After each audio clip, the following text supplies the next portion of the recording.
Bonjour Mathieu Darnaud. Bonjour. Merci beaucoup d'être notre invité, sénateur de l'Ardèche, président du groupe Les Républicains ici au Sénat. On est ensemble pendant 20 minutes pour une interview en partenariat avec la presse régionale, représentée par Julien Lécuyer de La Voix du Nord. Bonjour Julien. Bonjour Oriane, bonjour Monsieur Darnaud. Bonjour.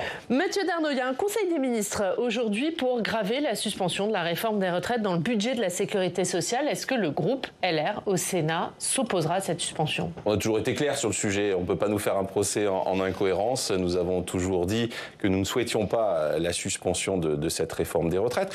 Nous avions dit, lors de l'examen du budget de cette réforme des retraites, que nous entendions à ce qu'elle puisse être corrigée, notamment sur la question des carrières hachées, sur la question, et je sais de quoi je parle dans un département comme le mien, des carrières longues, des carrières des femmes. Donc autant de sujets que nous pourrions revoir, mais lorsque l'on parle de suspension, nous avons toujours dit que nous y étions opposés.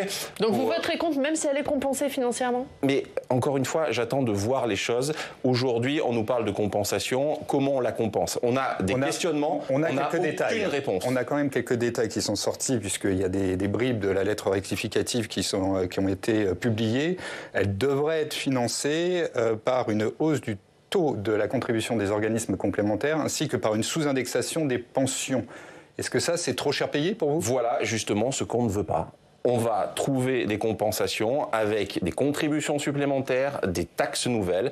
Nous, notre ligne, elle est claire. Là aussi, depuis le début, nous ne voulons pas d'impôts nouveaux. Nous ne voulons pas de nouvelles taxes. Nous ne voulons pas que tout ça finisse par gréver encore un peu plus le pouvoir d'achat des Françaises et des Français. On ne peut pas dire d'un côté, je suspends la réforme des retraites. On ne peut pas faire des promesses à l'infini et en face, toujours, parler de recettes avec des impôts et des taxes nouvelles. Je le dis, c'est important. Permettez-moi de m'arrêter un instant sur ce sujet parce que finalement, ça sera le fil conducteur de notre action durant l'examen budgétaire ici au Sénat. Nous avons dit depuis longtemps les choses clairement. Nous l'avons dit, y compris avec nos collègues députés, lorsque nous avons rencontré avec Bruno Retailleau, avec Gérard Larcher, le Premier ministre. Pour nous, il y a une impérieuse nécessité à réduire notre dépense publique, à faire en sorte que nous puissions réduire notre dette. 3 450 milliards de dettes. On ne peut pas avoir un pays qui se fragilise avec une dette qui coûte toujours plus cher. Nous serons peut-être d'ici 1 an et demi à 100 milliards de remboursement d'intérêts de la dette. Mais est-ce qu'on imagine... Je le dis, c'est premier budget de l'État. C'est le premier budget de l'État. C'est plusieurs centaines d'hôpitaux qui pourraient être construits avec un tel budget. Donc, encore une fois, soyons très clairs. Ce budget, il doit être abordé avec le discours de la clarté. Et oui, mais est-ce que la nécessité, c'est pas d'avoir un budget? Est-ce que la suspension de la réforme des retraites, c'est pas le prix à payer pour avoir un budget? C'est pas d'avoir un budget à n'importe quel prix. Un budget, c'est un document qui doit dire des choses sur le plan politique, qui doit réaffirmer des priorités. Nos priorités, elles sont claires. On ne veut pas d'impôts nouveaux. On parle de 16, voire 19 milliards d'impôts nouveaux. Mais écoutez ce que disent les Français, ils n'en peuvent plus. Nous sommes le pays qui a les prélèvements obligatoires les plus élevés. Les Français ne veulent pas contribuer encore un peu plus. J'ajoute que c'est souvent sur les mêmes que pèsent ces contributions supplémentaires. Moi, je veux être très clair sur ce point. Nous serons exigeants. Le rapporteur général du budget, Jean-François Husson, l'a rappelé. Nous l'avons toujours dit de façon constante au gouvernement que pour nous c'était une priorité. Non pas parce que aujourd'hui on serait même au-delà du débat pour ou contre la réforme des retraites, tout simplement parce qu'on ne veut pas que notre pays glisse. J'observe quand même que la note de la France vient d'être encore abaissée. On a des risques majeurs qui pèsent sur nous vis-à-vis des marchés financiers. Moi, je suis attaché à l'avenir de mon pays. Je pense aussi, même si la formule peut paraître éculée, aux générations qui vont arriver après nous. Et à un moment donné, il faut dire clairement aux Français ce que l'on veut. À l'heure actuelle, Bruno Retailleau et Laurent Wauquiez, j'allais dire presque pour une fois, sont raccords. Le budget est invotable selon eux. Bruno Retailleau parle même de délire socialiste, simplement pour s'acheter du temps. C'est aussi votre avis? Non, je vous dis, là aussi c'est très important. On a toujours dit, on ne peut pas dire que Bruno Retailleau et Laurent Wauquiez sont opposés sur ce point parce qu'on a toujours porté le sujet en commun. J'observe aussi, parce qu'il est bon de le rappeler, qu'ici même au Sénat, depuis maintenant 10 ans, à chaque examen budgétaire, nous proposons des sources d'économie. Et nous n'en serions pas là aujourd'hui à nous regarder les uns les autres avec gravité pour savoir si la France va avoir un budget, si les gouvernements successifs avaient un peu plus entendu, et je l'ai rappelé lors de la discussion de politique générale au Premier ministre, le Sénat, la Haute Assemblée, qui a toujours agi en responsabilité avec un budget qui est cohérent. Alors, qu'est-ce que vous dites au Premier ministre? Il est temps pour vous d'écouter le Sénat? Je lui ai dit très directement lors de la déclaration de politique générale, pas pour écouter, pour donner le sentiment qu'il est attentif simplement à ce qu'on fait, à prêter de l'attention aux sénateurs, mais parce que ce que nous avons proposé est cohérent avec la situation budgétaire du pays. Et deuxièmement, parce qu'il faut réaffirmer un budget, c'est le moment. Finalement, si on a créé le Parlement, c'est aussi pour donner un budget à la France. C'est un moment où on redit quelles sont les priorités pour le pays en matière régalien, sur le plan de la sécurité, sur le plan de l'immigration, en matière de services publics, sur des questions comme la santé, sur le soutien à nos entreprises, à nos collectivités. Je rappelle à l'envi, d'ailleurs on fait souvent un procès d'intention au Sénat parce qu'il défend les collectivités. Mais si aujourd'hui nous n'avions pas les collectivités pour investir dans nos territoires, alors nous ne serions pas au 0,5 ou au 0,6 de croissance qui seront... On va revenir en collectivité, mais est-ce que selon vous, Sébastien Lecornu, il néglige trop le Sénat? Vous l'avez rencontré, vous, récemment, le Premier ministre? Non, et j'attends de le rencontrer pour le lui redire. Je lui ai dit lors de la déclaration de politique générale, je pense que quand on a un objectif affiché, qui est de donner à la France un budget, alors on écoute les deux chambres. Et on écoute celle des chambres qui, l'année dernière, a voté le budget en janvier et en février. Nous avons toujours fait montre de responsabilité. Je vous laisse commenter et je vous laisse la paternité des propos. Moi, je pense qu'il a besoin aujourd'hui... Est-ce que vous, en tant que président de groupe, vous avez le sentiment qu'il n'écoute pas le Sénat? Les priorités qui sont fixées par le Sénat, encore une fois, pas parce que c'est le Sénat, parce que nous avons démontré par le passé que nous étions toujours au rendez-vous de la responsabilité sur le plan budgétaire et parce que je crois, quand je regarde les enquêtes d'opinion, que ce que nous proposons correspond aux priorités des Françaises et des Français. Et vous demandez à être reçu rapidement, juste? Vous demandez à Sébastien Lecornu, est-ce qu'il vous reçoive rapidement? Oui, je pense qu'on va être amené à se rencontrer dans les prochains jours. Mais c'est prévu ou pas? Oui, je dois le voir dans les prochains jours, comme j'espère qu'il rencontrera l'ensemble des présidents de groupe du Sénat. Mais en l'état, vous entrevoyez encore une voie de passage pour le budget, où vous dites, d'ailleurs comme certains sénateurs de votre groupe, qu'on doit partir à la censure? Je suis inquiet sur la capacité que nous aurons.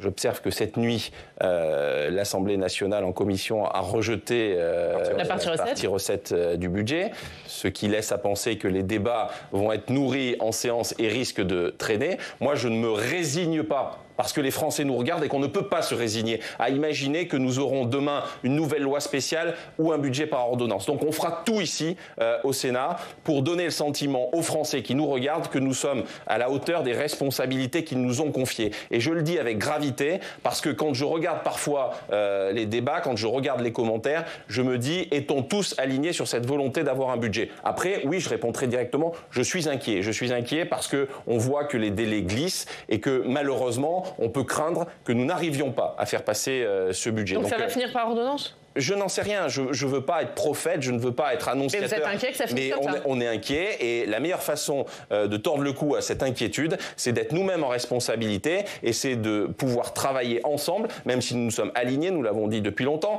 Là encore, je fais observer que nous avons pris nos responsabilités puisque avec le président Gérard Larcher, avec les rapporteurs généraux, nous avons travaillé depuis le mois d'avril sur le budget parce qu'on était conscient de ce qu'il allait arriver et nous n'avons pas été malheureusement démentis. On voit la situation dans laquelle nous sommes aujourd'hui. Je le dis très clairement, au Sénat, nous sommes prêts. Nous sommes prêts et nous agirons en cohérence pour que nous soyons au rendez-vous de la baisse de la dépense publique, de la réduction du déficit de la France et puis des priorités aussi politiques, je les ai rappelées, notamment lors de la déclaration de politique générale, parce qu'un budget, il doit parler aux Français de l'ensemble des sujets qui sont au cœur de leur quotidien. Et on va parler de la question des collectivités. Il y a un effort de près de 5 milliards qui est demandé aux collectivités. Est-ce que le Sénat va le réduire ?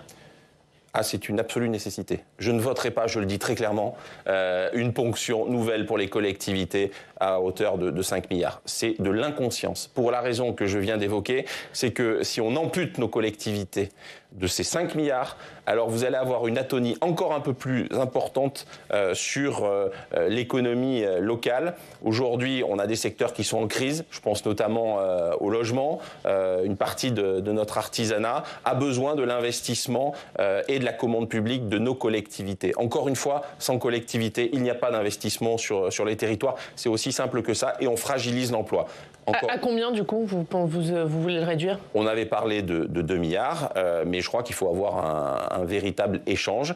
Et je pense qu'il faut faire très attention parce que beaucoup de nos collectivités, je pense notamment à nos départements et à certaines communes, sont à l'os. Elles ne pourront pas supporter une nouvelle ponction et des contributions supplémentaires. Vous avez beaucoup travaillé sur les questions de décentralisation. Sébastien Lecornu qui demande des propositions d'ici la fin du mois. Quelles seront celles du Sénat ?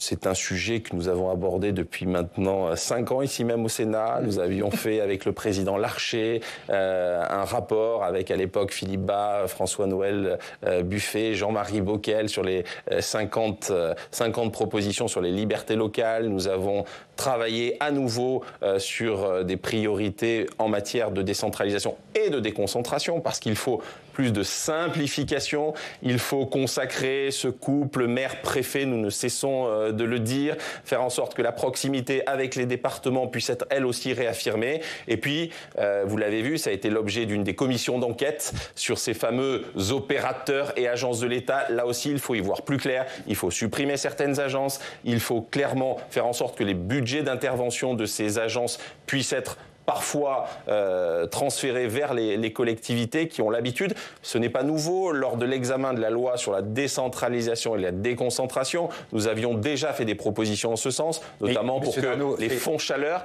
soient gérés par les régions. Donc tout ça, c'est très clair, c'est simple, c'est limpide. Et ça tellement simple et limpide que c'est un serpent de mer depuis des années. En quelques mots simplement, expliquez-nous pourquoi on est si incapable en France à résoudre ce problème de la décentralisation. Moi, je vous pose une question. Quel gouvernement s'y est réellement attaqué ? On a l'impression que... Quel gouvernement s'est réellement attaqué ? Il y a eu plusieurs lois déposées pour essayer de... On a eu la loi décentralisation de déconcentration. C'est la montagne qui a accouché. C'est la montagne qui a accouché d'une souris. Et nous n'avons cessé de le dire ici au Sénat. La faute au gouvernement de l'époque qui n'a pas donné suffisamment de souffle à ce texte. Nous avions fait des propositions beaucoup plus ambitieuses au moment de la loi 3D, ici même au Sénat, qui n'ont jamais été suivies par les gouvernements. Mais vous pensez que la loi promise par Sébastien Lecornu avant le municipal sera la bonne ? Ce sera une vraie loi de décentralisation ? Ne nous mentons pas, il n'y a pas de majorité à l'Assemblée nationale. Nous serons au rendez-vous parce que, comme je vous l'ai dit, on a beaucoup travaillé sur ces sujets et que c'est essentiel. On voit bien... Un instant, ce sujet, il est crucial. C'est un barbarisme pour les Français quand on dit déconcentration, décentralisation. Pourtant, je pense que c'est la clé pour faire en sorte qu'on voit bien la congestion, on voit bien que ce pays, il est bloqué. On voit bien que ce pays, en revanche, il a besoin de libérer ses énergies. Souvent, moi, j'ai parlé dans mon discours de déclaration générale, on a besoin de liberté dans ce pays. On a besoin d'avoir des collectivités qui entendent les acteurs des territoires pour justement être un accélérateur de croissance, qu'elles portent les initiatives, notamment des entreprises, quelles qu'elles soient, de notre industrie, et faire en sorte justement qu'elles puissent écouter les Français. Et dernier point, il y a une crise aujourd'hui, parce que les Français ont une forme de défiance absolue vis-à-vis de leurs élus. En revanche, ces élus qui sont toujours plébiscités, ce sont les maires, ceux dont on a la capacité à lire l'action, parce que c'est une action de proximité. Julien, question sur les Républicains. Oui, parce qu'on essaie de comprendre ce qui se passe chez les Républicains et que c'est pas forcément très simple. On a d'un côté des sénateurs qui ont appelé à la censure du gouvernement, de l'autre des députés qui, à une exception près, ont décidé de laisser une chance au gouvernement Lecornu. Où est-ce que les Républicains ils habitent désormais ? Et vous-même, est-ce que vous auriez voté la censure ? Moi, je suis sénateur, je suis respectueux de la Constitution, je ne vote pas la censure. En revanche, je serai très exigeant sur le budget. Parce que la cohérence des Républicains, le message que l'on porte, nous allons le voir sur l'examen budgétaire. J'ai rappelé nos priorités, nous les partageons avec les députés et je le dis très clairement, il ne s'agit pas d'avoir un budget pour un budget, mais il s'agit d'avoir un budget qui rappelle quelles sont les priorités, des Républicains. C'était une erreur pour les sénateurs d'appeler à la censure. Moi, je l'ai dit, je respecte la Constitution. D'ailleurs, j'ai suffisamment pointé du doigt la responsabilité du président de la République parce qu'ils ne respectent pas l'article 20 de la Constitution. Et vous en avez eu une illustration pas plus tard qu'hier. Le gouvernement, par la voix de M. Lecornu, dit « je veux la suspension de la réforme des retraites ». Et quelques temps après, le chef de l'État intervient en disant « non, non, non, c'est pas une suspension, on va décaler ». Bon. Il faut de la clarté. Donc, on respecte l'article 20. De la même manière, je respecte la Constitution. Le Sénat ne censure pas, ce qui n'empêche pas les collègues d'avoir un avis. Mais moi, ce que je crois, et je le dis, c'est fondamental, on ne peut pas faire un procès aux Républicains en incohérence. Les priorités, on les a portées, elles ont été claires, on les a affichées ensemble. Sans incohérence. Par la voix de Bruno Retailleau. Vous pourrez nous accorder que c'est pas très clair entre Bruno Retailleau et Laurent Wauquiez. Mais au moins sur la stratégie, il y a eu quand même un inversement. On a quand même eu Bruno Retailleau au gouvernement qui l'a quitté avec fracas. Oui, il s'en est expliqué parce que la confiance n'était pas là. D'ailleurs, le discours que j'ai eu lors de la déclaration de politique générale, il appelle à plus de confiance, il appelle à ce que le gouvernement... Mais c'est quand même la première fois qu'on a un Premier ministre qui a une déclaration de politique générale qui est assez décalé entre les propos qu'il tient à l'Assemblée nationale et les propos qu'il tient au Sénat. J'ai pas vu un procès en incohérence fait par les médias au Premier ministre. Donc il est normal qu'on puisse avoir une appréciation sur la question de la censure qui soit différente. En revanche, là où les Français nous attendent, les Français ils nous regardent sur une chose, ne nous leurrons pas, c'est la position qui sera la nôtre sur le budget. Je l'ai redit, ils ne veulent pas d'impôts supplémentaires, ils veulent que l'on fasse tout pour préserver leur pouvoir d'achat. Notre responsabilité et la responsabilité de notre famille politique, dont j'observe dans les enquêtes d'opinion qu'elle est toujours très haute, parce que les Français nous reconnaissent la constance et le sérieux. C'est à nous de les porter, c'est à nous de les décliner avec un budget qui soit clair. Il y a 6 ministres qui sont rentrés au gouvernement malgré les consignes du parti. Hier soir, il a été décidé de ne pas les exclure, mais de les suspendre. Pourquoi ce recul ? Après que même... Mais c'est pas du tout un recul. Après qu'eux-mêmes se soient mis en retrait de leurs fonctions au sein du mouvement, c'est pas un recul. Mais un peu. Au début, on parlait d'une exclusion. Là, finalement, ils ne sont que suspendus. Qui parlait d'une exclusion on a des instances dans lesquelles on débat, dans lesquelles on échange, comme dans toute famille politique. J'observe que chez les Républicains, ça suscite toujours de la part des commentateurs et des observateurs et des journalistes un intérêt tout particulier. Hier, nous avons eu des échanges. Ancienne présidente par intérim du Hier, nous avons... C'est pas anodin. Les choses ont été clarifiées. Elle a elle-même souhaité quitter ses fonctions. Il y a eu un débat, un échange, dont vous aurez observé qu'il était plutôt apaisé. Et donc, la décision... Vincent Jeanbrun, qui est l'un de ces 6 ministres, il dit ce matin que sa loyauté va à la France. Qu'est-ce que vous dites de ça ? Sous-entendu, plus qu'à son parti. Je n'ai pas à commenter ce que dit Vincent Jeanbrun. Ce que j'observe, c'est qu'il y a eu une décision qui a été prise, qui se base finalement sur ce que nous avons collectivement décidé, c'est-à-dire de ne pas participer à ce gouvernement, d'avoir un soutien ou une lecture texte par texte, pour une raison qui est très simple. C'est qu'on a posé nos conditions, on a dit clairement ce que nous souhaitions, et bien maintenant j'ai envie de dire chiche. On va voir si le gouvernement est au rendez-vous de ce que, encore une fois, nous pensons bon pour les Français, parce qu'eux-mêmes le disent, enquête d'opinion après enquête d'opinion. En tout cas, votre parti suscite encore des convoitises, ça veut dire qu'il séduit encore. Mais voyez, vous le dites vous-même. Oui, mais alors, attendez la fin de ma question. C'est du côté de la droite, puisque l'UDR d'Éric Ciotti vous tend les bras, disant rejoignez-nous. Et ce qui est plus étonnant, c'est que plusieurs personnalités de votre camp, je pense à Roger Karoutchi, Sophie Primas ou Henri Guénaud, estiment désormais que le RN est un parti républicain comme les autres et qu'il est possible de travailler avec lui sous certaines conditions. Est-ce que les digues sont en train de je sais que vous aimez à poser cette question à l'envi. Notre réponse, et Bruno Retailleau l'a rappelé, elle est très claire. Non, il n'y a pas de projet d'union des droites. On a toujours tordu le cou, on a toujours été très clair. Et vous parlez de Roger Karoutchi et de Sophie Primas. Eux-mêmes ont été très clairs.